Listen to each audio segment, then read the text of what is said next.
começar mais uma entrevista do Espiritismo BH. Esperamos que você goste. Espiritismo BH tem a satisfação de receber o nosso irmão Antônio Abreu, a quem nós vamos chamar de Toninho, nosso companheiro, e veio hoje falar para nós sobre o tema Amai os vossos inimigos. Tudo bem, Toninho? Tudo bem, graças a Deus, tranquilo. Antes de nós iniciarmos com as perguntas propriamente ditas, precisamos fazer a leitura do trecho de Mateus, capítulo 5, dos versículos 43 a 48. Então vamos lá. Ouvistes que foi dito: amarás o teu próximo e aborrecerás o teu inimigo. Eu, porém, vos digo: amai a vossos inimigos, bendizei os que vos maldizem, fazei o bem aos que vos odeiam e orai pelos que vos maltratam e vos perseguem, para que sejais filhos do vosso Pai que está nos céus, porque faz que seu sol se levante sobre maus e bons e a chuva desça sobre justos e injustos. Pois se amardes os que vos amam, que galardão havereis? Não fazem os publicanos também o mesmo? E se saudardes unicamente os vossos irmãos, que fazeis demais? Não fazem os publicanos também assim? Sede vós, pois, perfeitos, como é perfeito o vosso Pai que está nos céus. Esse é o trecho de Mateus. Nós encontramos o mesmo trecho em Lucas, no capítulo 6, dos versículos 27 a 36, né, Toninho? Sim, sem dúvida. Bom, então nós gostaríamos de iniciar da seguinte maneira, Toninho. No Sermão do Monte, Jesus recorda que as antigas escrituras orientavam um paradoxo: amor ao próximo e aborrecimento ao inimigo. Para os hebreus, quem era o próximo e quem eram os inimigos? O que nós temos que, num primeiro momento, imaginar é que de cara nós tínhamos um povo que ele era escravizado, né? Então o povo naquela época, eles tinham um comando que não era do próprio povo. Então de cara, a quem vive sob um regime desse de escravização, teoricamente imagina o que consegue, o que começa a nutrir no campo da intimidade em relação ao próximo.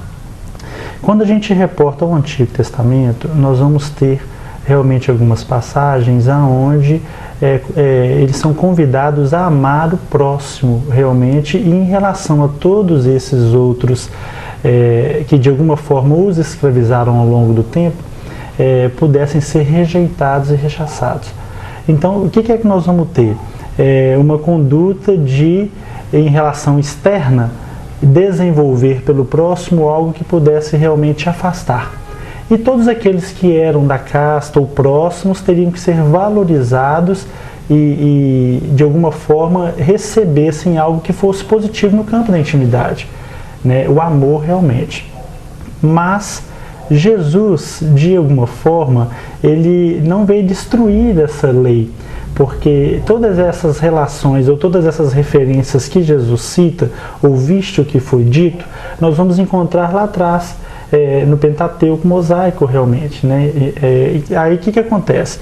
Ele não veio destruir essa lei e nem esses profetas que ao longo do tempo vieram trabalhando e reafirmando isso. E aliás ele usa muito esse ouvistes, o que foi dito no capítulo, justamente aqui no capítulo 5 de Mateus, né? Ele repete isso várias vezes, que é o sermão da montanha.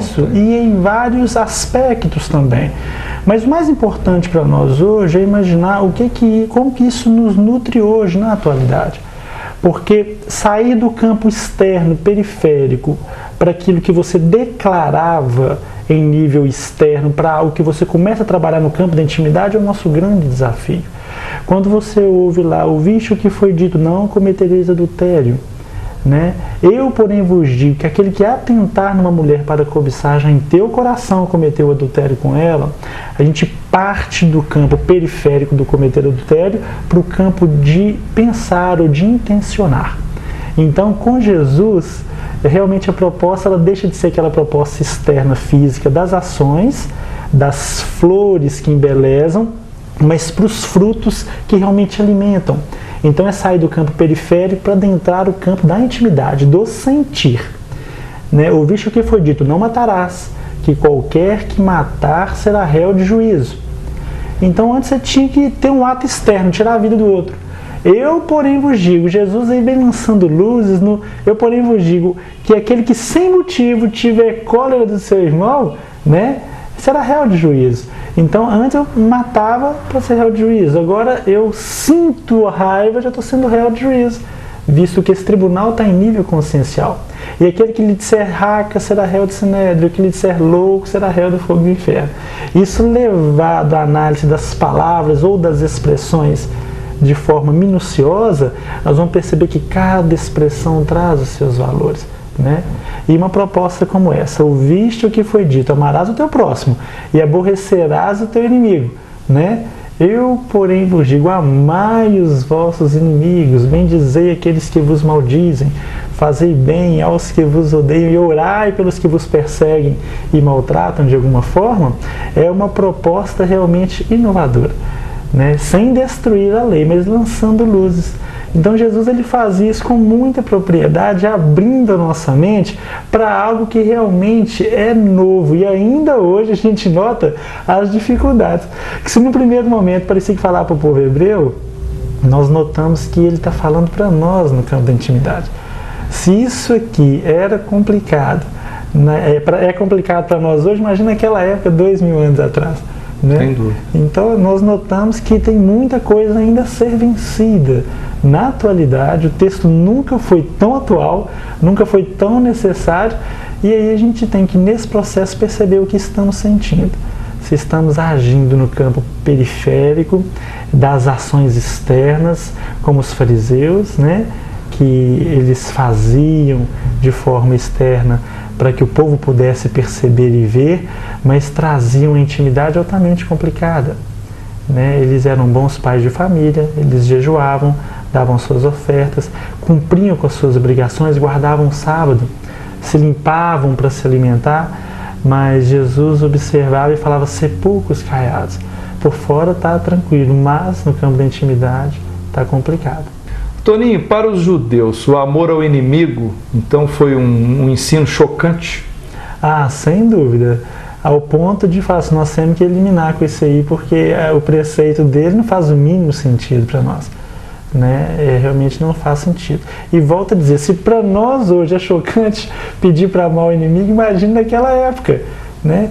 Amar o inimigo que nós consideramos hoje e que, segundo as citações evangélicas também, nos arremetem a perceber, e pela luz que a reencarnação nos traz, nos convida a perceber que ele está dentro do próprio lar hoje, né? Eu não vim trazer paz à terra, eu vim trazer espada. Eu vim colocar em dissensão o filho contra seu pai, a filha contra sua mãe, a nora contra sua sogra, e os inimigos do homem serão seus familiares. Olha que interessante. Então, pelo processo reencarnatório, nós percebemos que o inimigo do homem, ele está dentro do próprio lar, às vezes convidando ao crescimento, ao convívio, à adoção do amor que cobre uma multidão de pecados, né? Quando fores levar a tua oferta ao altar e lembrares que teu irmão tem alguma coisa contra ti, deixa ali a tua oferta, vá, concilie-te depressa com o teu adversário, enquanto estás a caminho com ele. Então, num primeiro momento, o irmão é o adversário. Às vezes é aquele que está dentro do próprio lar, no cadinho, no trabalho, na via pública, e que você traz alguma dificuldade. Então, o adversário às vezes está muito mais próximo do que a gente possa imaginar. Então, concilie-te depressa com ele, enquanto estás a caminho, para evitar dele te levar lá no juízo, o juiz te mandar, né, perseguir o oficial e te inserir numa prisão. E que, por muitas vezes, para o espírito ou para aquela semente que Jesus vem lançar, que é a verdadeira vida espiritual, para esse espírito, o inserir na prisão, às vezes é a oportunidade de uma nova reencarnação, por mais 40, 100 anos, do lado de fulano ou de ciclano. Então, o inimigo, vale a pena rever as relações com ele, resolver os problemas, transformá-lo em amigo. Visto que o inimigo da atualidade, muitas vezes, é o amigo lá de trás que se sentiu traído. E tem também, né, Toninho, aquela situação de que muitas vezes o inimigo não é aquele que se declara inimigo nosso, nós é que o consideramos inimigo, não é isso? É o nosso campo de visão. Super tranquila a sua colocação, e ela procede muito, porque o que vai mudar ou migrar é o campo de visão do ser humano. é a forma com que eu percebo o outro. Então nem sempre o outro é nosso inimigo, mas nós é que trazemos uma visão sistemática, complicada com tudo e com todos. Não funciona assim? Né? O Chico via uma folha de uma árvore caindo e falava que a folha de uma árvore caindo, vista com os olhos da fé, é uma página tão bela quanto Shakespeare. Eu vejo a folha da árvore caindo e falo assim, vai entupir o bueiro, vamos pedir para poder desentupir a calha, eu sou o síndico do prédio, o mesmo problemão, agora para que existe outono? Né? É a ótica, é o prisma por onde se enxerga. E esquecendo que os olhos são a candeia do nosso corpo, de sorte que os nossos olhos forem bons, todo o nosso corpo terá luz. Se os nossos olhos forem maus, todo o nosso corpo vai ficar em trevas. Então essa ótica é que faz a gente perceber que muitas vezes nós temos ali, não é um inimigo, né? Mas é um irmão nosso em processo de crescimento. Então o que nós hoje elegemos como inimigo, muitas vezes vai ser a alavanca do nosso futuro que vai nos soerguer. É a visão. Jesus observava aqueles homens que o crucificaram naquela época e teve forças ali no momento da cruz para dizer assim, Pai, perdoe-os porque eles não sabem o que fazem. E a gente se coloca a perguntar como é que homens barbados, homens velhos, maduros, não saberiam o que estariam fazendo. Mas observando a presença divina de Jesus ali, a gente realmente entende que se eles soubessem quem era Jesus, eles não fariam. Então Jesus não mentia naquela hora, eles não sabiam o que estavam fazendo. A ótica de Jesus fazia com que ele percebesse crianças como se estivessem brincando com um brinquedo, né? E hoje a gente começa a perceber isso. Olha que interessante. Enquanto que a grande maioria de nós se revolta com a cena ou com a situação. A ótica do Cristo convida ao perdão, porque se ele tivesse ficado ofendido, ele viraria e falaria assim, eu perdoo vocês. Mas não, Pai, perdoe-os porque eles não sabem o que fazem. A ótica dele é de extrema positividade, de percepção do que é bom em tudo e em todos. Saber destacar a positividade em cada um. Toninho, o amor ao inimigo, esse conceito novo que Jesus trouxe, é um aperfeiçoamento da lei de amor conhecida até então, naquela época? É um grande desafio rever as formas e as sensações, o que sentimos. Quando a gente fala de amar, nós temos que entender que é um amor diferente do nosso. Novo mandamento vos dou, que vos ameis uns aos outros como eu vos amei. E o amor dele por nós, Marcelo, francamente, é muito diferente. É muito diferente do nosso amor. Eu amo fulano e amo ciclano, né? A gente tem aquele amor pela esposa ou pela pessoa que está do nosso lado, a gente vira e fala assim, eu amo demais fulano. Até o dia que ele vira para você e fala assim, conheci um rapaz dos olhos verdes, né? O amor que você sente vira o quê? Vira ódio. Que amor é esse que de repente consegue virar ódio? É verdade. Né? Sendo que o amor de Jesus, que ele nos convida, novo mandamento vos dou, vos amais aos outros como eu vos amei, este amor ele liberta e não aprisiona. Ele não cobra nada, ele simplesmente orienta e instrui. É aquele que quando Pedro chega e fala, vou estar o tempo todo, falo, meu amigo, antes que o galo cante, você vai me negar 3 vezes. Né? Levando uma orientação de que não preocupa não, é natural que isso ocorra em você. Mas se quer saber do amor mesmo, na ressurreição, convivendo com os discípulos, ele vira e fala, Pedro, amas-me bastante? Para se falar de amor? Aí Pedro, Senhor, eu te amo com todas as minhas forças, com toda a minha expectativa, então vai Pedro, não preocupa comigo, apacenta as minhas ovelhas, apontando aos discípulos. Pedro, posso fazer uma pergunta? Amas-me bastante? Né?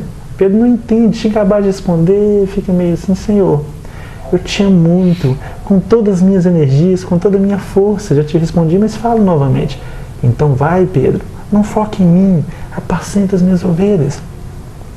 E Jesus e Pedro, não repara não, quero te fazer uma pergunta aqui.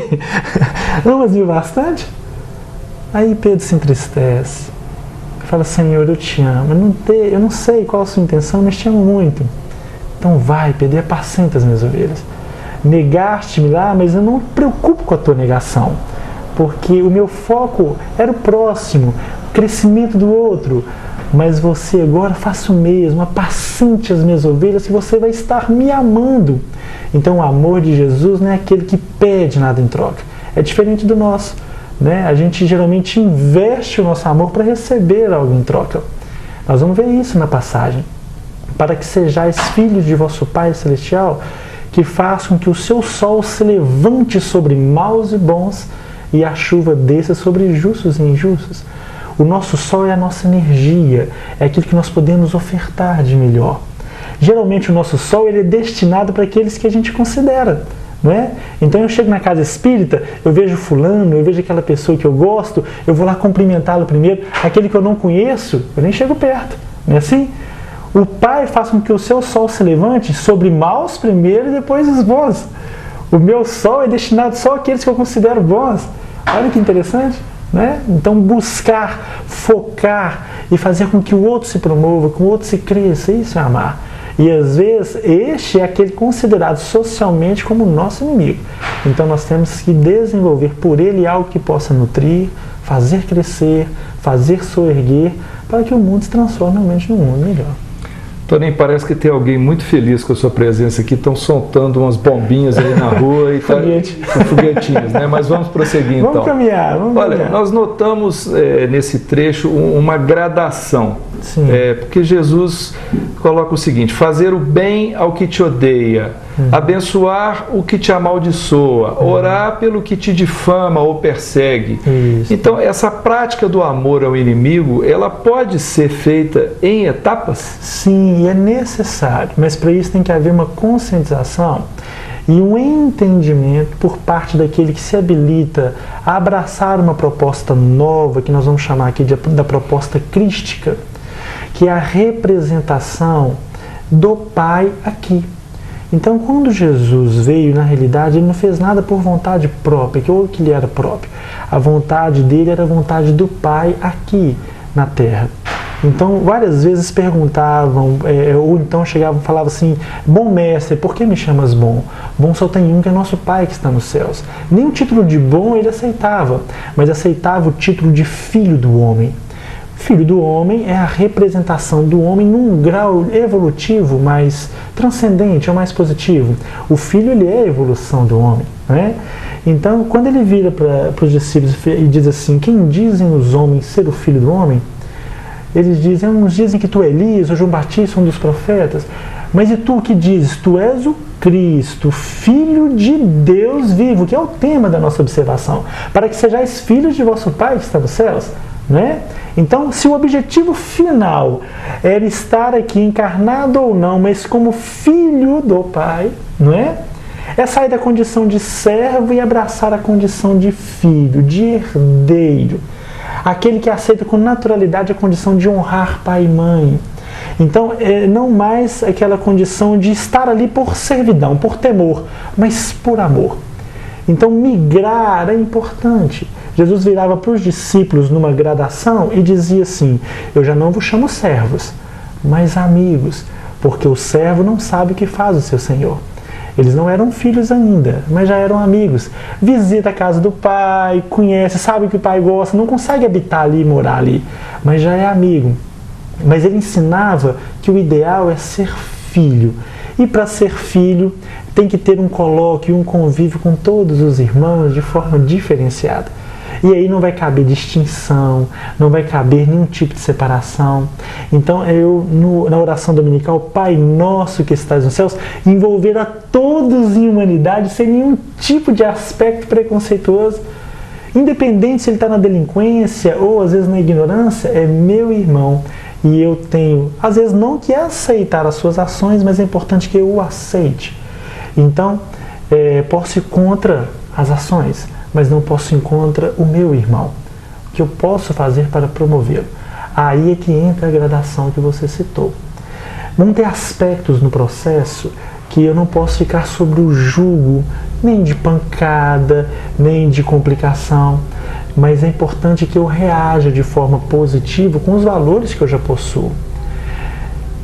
ouviste o que foi dito, amarás o teu próximo e aborrecerás o teu inimigo. Eu, porém, vos digo, amai os vossos inimigos. Primeiro ponto, desenvolva por ele um sentimento positivo para que você possa agir.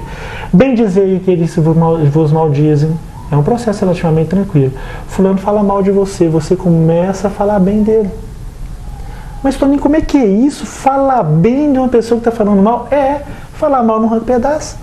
Então a pessoa está falando mal de você, você começa a higienizar o campo íntimo, tira o que é bom, o rococó se separa e começa a trabalhar com aquele projeto ali.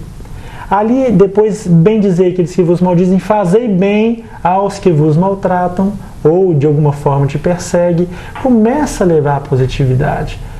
Tenta de forma paralela fazer o bem àquele que de alguma forma está fazendo mal a você. E orai pelos que vos maltratam e vos perseguem. Né? Ou seja, ele não pede para que você fique debaixo da pancada. Use o recurso da oração. Se afaste se necessário. As leis dos homens hoje já nos resguardam em relação a isso. Uma mulher hoje, ela já não tem a sua delegacia própria, onde ela vai buscar quando ela está sendo agredida fisicamente os seus recursos, né? Mas ela não tem que odiar aquele considerado naquele momento como um inimigo, mas ela tem sim que se afastar se necessário for, porque o próprio Evangelho está convidando a orar por aquele que te maltrata. Então, e a vida em todos os aspectos sociais tem que ser assim. Se caso for, se afaste. Mas a oração faça com que você possa promover no futuro o reconcilia-te. Lembra que a gente citou? Reconcilie-te com o teu adversário enquanto estás a caminho com ele. E o interessante é que quando você pega o miudinho da palavra, o reconcilie-te está no singular. É uma proposta muito pessoal. Deixe o outro, se ele não dá conta da reconciliação, para que em outras pairagens ele se sintonize ou se imante com outros com o mesmo problema, para que ele possa estar diante da lei resolvendo os seus problemas. Mas você mude de faixa. Reconcilie-te com quantos você conseguir julgar necessário. É uma proposta individual. Então isso passa a ser o amar os vossos inimigos. É gradativo, como você citou bem. É um exercício. Se conhecendo, você começa a promover algo que você começa a mudar a vida do próximo. E incomoda, porque o outro olha e fala assim, gente, como é que pode? Fulano está fazendo algo diferente. Eu estou maltratando e ele está dando um jeito, né? Mas eu estou insistindo no maltrato e ele se afastou, né? Para me aproximar dele, eu tenho que entrar na faixa dele. Eu tenho que começar a ir onde ele vai, frequentar o que ele frequenta, ou às vezes subir um padrão vibratório que ele já conseguiu subir. Aí provavelmente o amor vai estar cobrindo uma multidão de pecados. Provavelmente. Toninho, os dois evangelistas registram que Jesus nos conclama a fazermos algo além do comportamento habitual, tanto Mateus quanto Lucas. Mas, por exemplo, em Mateus está dito aqui no capítulo 5, versículos 46 e 47, que nós já até lemos, pois se amardes os que vos amam, que galardão havereis? Não fazem os publicanos também o mesmo? Se saudades unicamente os vossos irmãos, que fazeis demais? Não fazem os publicanos também assim? Comente esses trechos, por favor. Olha, é interessante os aspectos de quase que de lei, de obrigação, que todo ser humano no geral já percebeu isso pela lei de causa e efeito, que se ele ama, ele acaba recebendo algo em troca, não é isso? Então, amar quem te ama é uma obrigação. É da lei. Vai ter alguns aspectos da lei que ela vai te cobrar algo que, já para o cristão, seria oferecer algo mais. Então, tudo aquilo na vida que nos convida diante da lei a uma cobrança, a algo que temos que estar repondo ou fazendo, vamos perceber se nós não estamos contribuindo com o amor. Porque é da lei, é natural. O que você está fazendo demais, sendo que todos os seres humanos, os gentios, os publicanos, aqueles que os homens públicos eram considerados traidores por aquele povo, por estarem ali cobrando impostos, mas eles amavam seus filhos, eles amavam aqueles que eram seus. Então, para um cristão amar só quem ama, não está fazendo nada demais. É obrigação. Mas amar quem não te ama é o grande desafio nosso. Não é? Cumprimentar quem não te cumprimenta É o grande desafio. Quando a passagem pede para que sejais filhos de vosso Pai que está nos céus, porque o Pai ele não faz a distinção entre os bons e os maus, como a gente citou, ou entre os justos e os injustos. Não existe distinção, coisa que nós fazemos de forma sistematizada.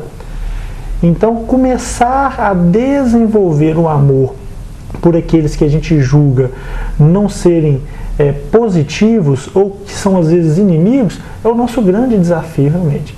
E a gente fica se perguntando, com tanto amigo para amar, Jesus pede a gente para amar o inimigo? Por que será? É porque amar o amigo ou amar quem te ama é relativamente obrigação nossa fazê-lo. Agora, ofertar o algo mais é o nosso grande desafio. Então, quando te pedirem, pegando uma outra passagem, para andar 1000 passos, é como se a lei estivesse falando ali, convive aqui 1000 passos. Eu, porém, vos digo, vá 2000. Oferte algo mais. Se te pedirem a capa, ofereça-lhe também a túnica. Então, tudo aquilo que não se espera, tudo aquilo que possa promover, que possa transcender, tudo aquilo que possa gerar um algo mais, é da minha política, é da minha proposta de um governo novo, um governo que liberta e não um governo que aprisiona.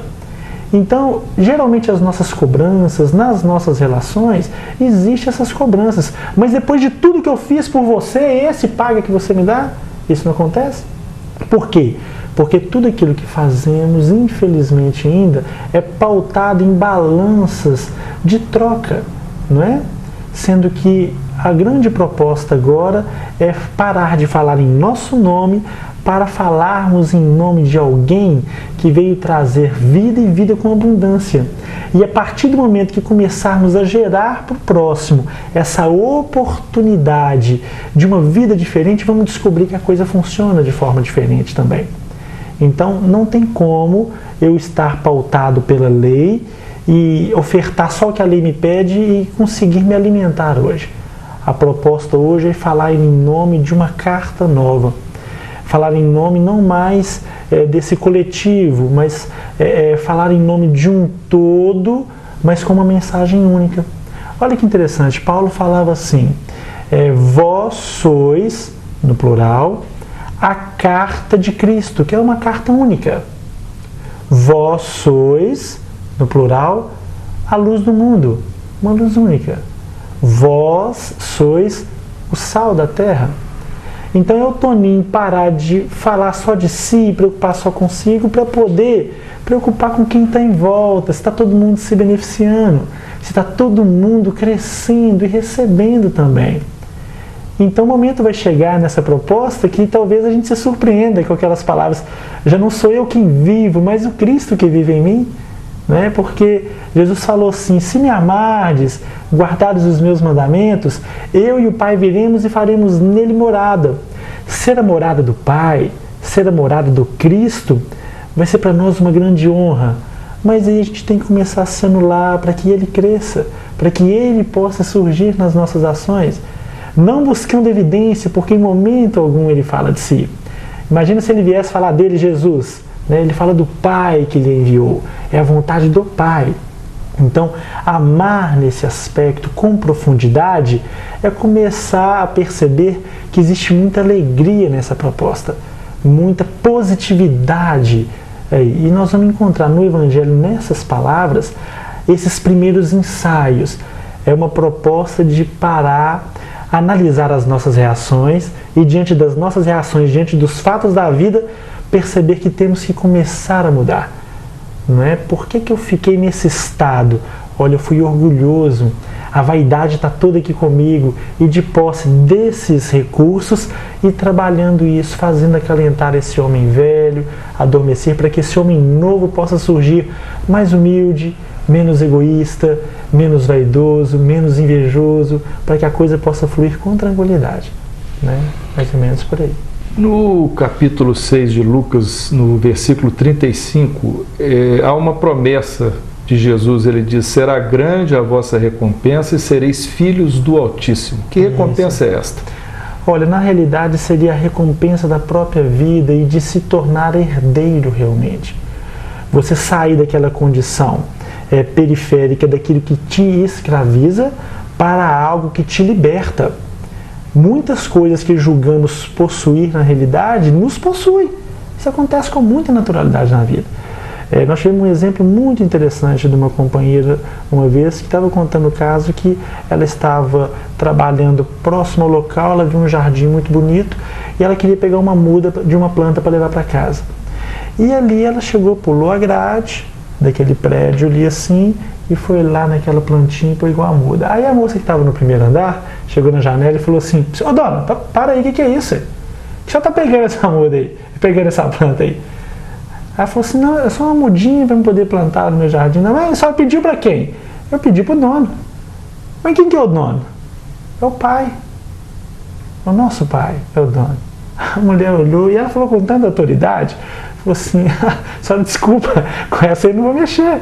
A autoridade de quem estava em colóquio ali com algo mais sublime. O momento vai chegar na vida que as grades vão cair, as paredes vão tombar, ao ponto de tua mãe e teus irmãos estão em fora, mas quem é minha mãe e quem são meus irmãos? E olhando para aqueles que estão no entorno, junto do Evangelho, aqui está minha mãe e meus irmãos e minha irmã. Mostrando que essas paredes do lar, a gente não sabe como, talvez elas caiam nesse aspecto, para uma grande família universal. Mas para isso realmente é buscar essa promessa desse galardão, não mais em níveis físicos daquilo que nos acalenta hoje, mas algo realmente que vai transcender, algo que realmente a gente não consegue conceber. Então, ser o filho do Altíssimo, ou para que sejais filhos de vosso Pai que está nos céus, seria lançar mão de um reino que está sendo prometido ao longo do tempo e que nós não conseguimos adentrá-lo. Então, participar desse reino é poder falar que esse Cristo está em mim, e se Cristo significa ungido, ungido eram os reis para governar, eu quero tomar posse desse governo e quero governar a minha própria vida. Aí já não existe mais cadeias, já não existe mais nada que aprisiona e já existe um autodomínio, coisa que não existe na realidade conosco. Aí eu pergunto aos companheiros que estão em casa, né, hoje em dia, quando você passa diante de uma mesa, daquelas de final de ano, de festa, você já domina aquela mesa ou aquela mesa te domina? Quando você passa por um outdoor apelativo, com as pessoas seminuas, aquela imagem te domina ou você já domina aquela imagem? Então, ser esse filho é tomar esse reino por herança e representá-lo junto aos irmãos de caminhada, mostrando que nada mais te aprisiona. Pode ser embaixador de cadeias, como disse Paulo, posso estar preso, meu corpo físico pode estar aprisionado, mas meu espírito está livre, eu caminho com tranquilidade. Então, se libertar é adquirir essa verdade que liberta e caminhar sobre uma nova ótica, né? Mesmo que esteja chovendo, que esteja com sol, mesmo que a situação possa parecer num primeiro momento constrangedora ou difícil, vamos ter olhos de ver.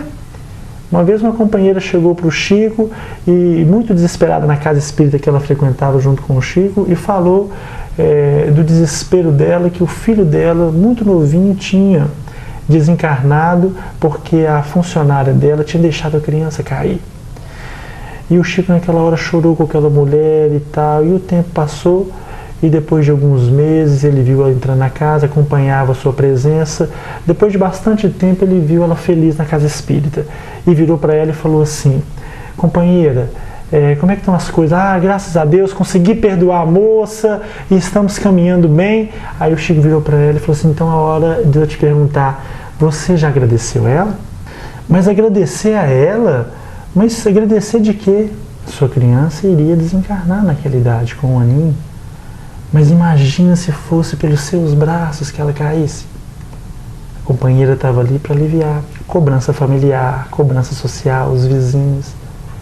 Então tem coisas que nos acontecem na vida que a gente acaba se escravizando por não ter a ótica da situação. A vida, gente, é maravilhosa, ela é plena, ela é linda. O amor do Pai, o amor do Cristo, ele vem de longa data em nosso benefício. Jesus diz assim que eu vos amo antes da formação deste mundo. Basta nós desenvolvermos em nós a percepção desse amor e descobrirmos que estão prontos, apostos para que nós possamos nos sintonizar com Ele. Para isso, basta que a gente reveja as nossas ações, para que a gente reveja esse galardão que estamos buscando. A maioria dos nossos galardões, eles são muito perecíveis, enquanto os galardões citados aqui é de abraçar a filiação de um que, na realidade, detém o universo enquanto casa.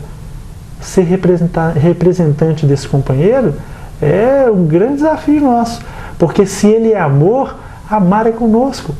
Se ele é perdão, na sua essência, perdoar é conosco. Então, o desafio nosso hoje é esse, é participar com o Pai na proposta de representá-lo aqui no nosso convívio. Não é fácil, mas é a tônica aí para o próximo milênio. Bem, Toninho, para a gente encerrar, gostaria que você comentasse as duas recomendações finais que estão em Mateus e Lucas. Mateus, sede perfeitos, e Lucas, sede misericordiosos. Quando você pega o sede perfeitos ali, como perfeito é vosso Pai que está nos céus, para nós é um grande desafio. Muita gente às vezes nem concorda muito com isso, porque perfeito é seu Deus. E se a evolução é contínua, eu trabalho e meu Pai ainda hoje o faz, a gente fica pensando se algum dia a gente vai atingir a perfeição e vai estagnar, né? O interessante é que quanto mais a gente ganha em perfeição, mais abre o leque de percepção das questões divinas e a gente percebe o quanto ainda temos que melhorar. A primeira bem-aventurança no Sermão do Monte é: bem-aventurados os pobres de espírito, porque deles é o reino dos céus. Se todas as outras bem-aventuranças estão no futuro, serão consolados, né, e assim por diante. Bem-aventurados o pobre de espírito, porque deles é o reino, está no presente, porque enquanto eu tiver essa pobreza espiritual de reconhecer que existe um Pai acima de mim e que de alguma forma eu necessito sempre dos seus recursos, eu estou no reino. O dia que eu achar que eu sou melhor do que o outro que está do meu lado por algum motivo, é como se eu estivesse abrindo mão desse reino. Porque nesse reino, a proposta de amor é de estender os braços envolvendo a todos sem exceção. Aceitando-os como eles são, trabalhando as suas dificuldades, invertendo os papéis, se colocando na posição do outro, pensando as feridas, ciente de que você pode colaborar com algo. Esse é o nosso grande desafio. O ser de perfeitos é ganhar em abrangência, é ganhar em possibilidade de servir, não é? Então esse é o nosso grande desafio. Tem uma passagem no Antigo Testamento que também é referenciada por Jesus, que diz assim: vós sois deuses, no minúsculo, né? Para ser Deus no maiúsculo, pouco provável. Então, nós temos que trabalhar esse aspecto de ser de perfeitos, buscar a exemplificação do Pai. O Pai faz com que o seu sol se levante sobre maus e bons e a chuva desça sobre justos e injustos. O meu sol, ou vós sois a luz do mundo, resplandeça a vossa luz diante dos homens para que vejam as vossas boas obras. Ela também tem que ir para maus e para bons. E a chuva, justos e injustos, né? Sempre contemplando todos aqueles que estão sem preconceitos, sem distinção. Em relação à misericórdia, uma bem-aventurança muito interessante é: bem-aventurados misericordiosos, por um simples detalhe, porque alcançarão no futuro misericórdia para si. Todos nós temos as nossas misérias, todos nós temos as nossas dificuldades. É muito difícil eu conseguir trabalhar com as minhas misérias se eu não atentar para as misérias alheias. Então, quando eu consigo já pensar essas feridas e ter misericórdia para com o próximo, eu enxergo e consigo alcançar misericórdia para mim. É muito comum, a gente conta muito aquele caso daquele que acha que se roubou tem que cortar a mão, né? Isso é muito fácil você levar a lei nesse aspecto, enquanto você não descobre que na outra encarnação você era um ladrão, né? Se você exercita a misericórdia, se a lei até manda e você fala assim: não, eu vou usar de misericórdia, não vou fazer isso, vou promover, vou educar, vou orientar. Quando você chega do lado de lá e descobre que na outra encarnação você também era um ladrão, você não tem que passar pelo mesmo processo, né? Você vai programar a sua próxima encarnação. Então não é Deus que vai virar e falar assim, vai nascer assim o assado. Na hora que eu vou programar a minha próxima reencarnação, que eu for mentalizar os meus olhos, a minha face, o tórax, os braços, as mãos, não, eu cortei muita mão, eu não tive misericórdia do outro, eu também sou um ladrão. A gente nascendo sem as duas mãos por uma punição automática na formatação do novo corpo, porque a gente também colabora nessa formatação desse novo corpo.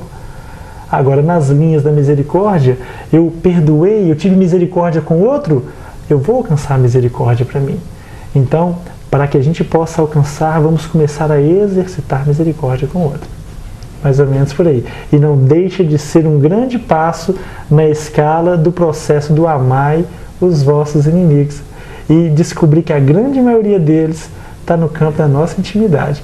Né? É o fariseu que ainda está aqui, né? É o saduceu que ainda está aqui, é o coxo, todos aqueles que de alguma forma travam o nosso crescimento. Né? Então todos aí nós temos que amá-los e ter paciência com eles.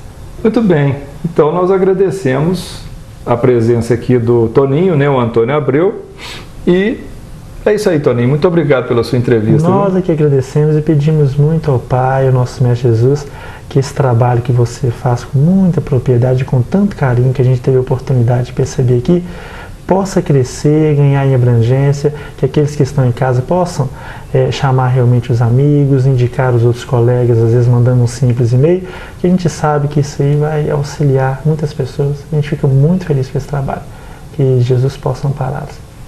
Muito obrigado, eu que agradeço. Então, o que achou desta entrevista? Dê a sua opinião acessando o Fale Conosco. Até breve!